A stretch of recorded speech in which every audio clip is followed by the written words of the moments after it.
ओम शांति। अमृत वेले के लिए पॉइंट है, अमृत वेले शक्तिशाली याद। भक्त बनने के बजाय स्वस्थिति को समर्थ बनाओ। भक्त बनने की बजाय स्वस्थिति को समर्थ बनाओ। बाबा कहते अमृत वेले जब याद में बैठते हो तो बिंदु रूप अथवा फरिश्ता रूप स्थिति में बैठो।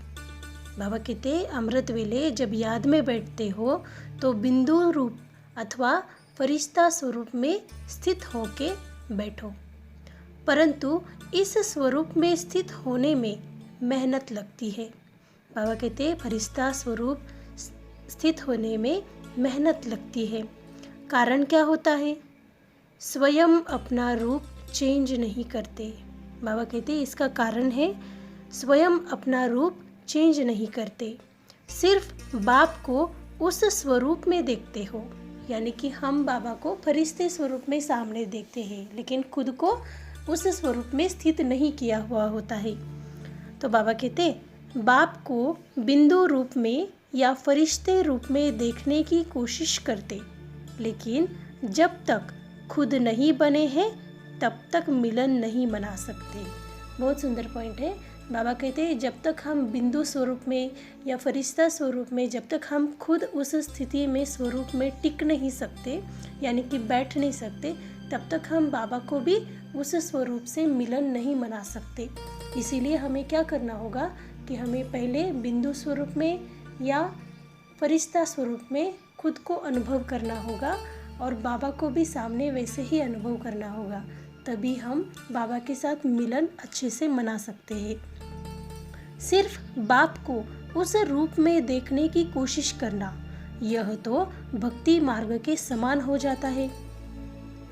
जैसे वह देवताओं को उस रूप में देखते हैं और खुद वैसे के वैसे होते हैं। बाबा कहते भक्ति मार्ग में जैसा स्वरूप मूर्ति का होता है वैसे ही उसको देखते हैं, लेकिन उसी स्वरूप में खुद को नहीं देखते। तो बाबा कहते इसको ये है भक्ति मार्ग का स्वरूप। भक्ति मार्ग में ऐसे होता है। तो बाबा ने कहा कि यह तो भक्ति मार्ग समान हो गया, जैसे यह देवताओं को भी उस रूप में देखते हैं और खुद वैसे के वैसे होते हैं। उसी समय वायुमंडल खुशी का होता, थोड़े समय का प्रभाव पड़ता, लेकिन वह अनुभूति नहीं होती।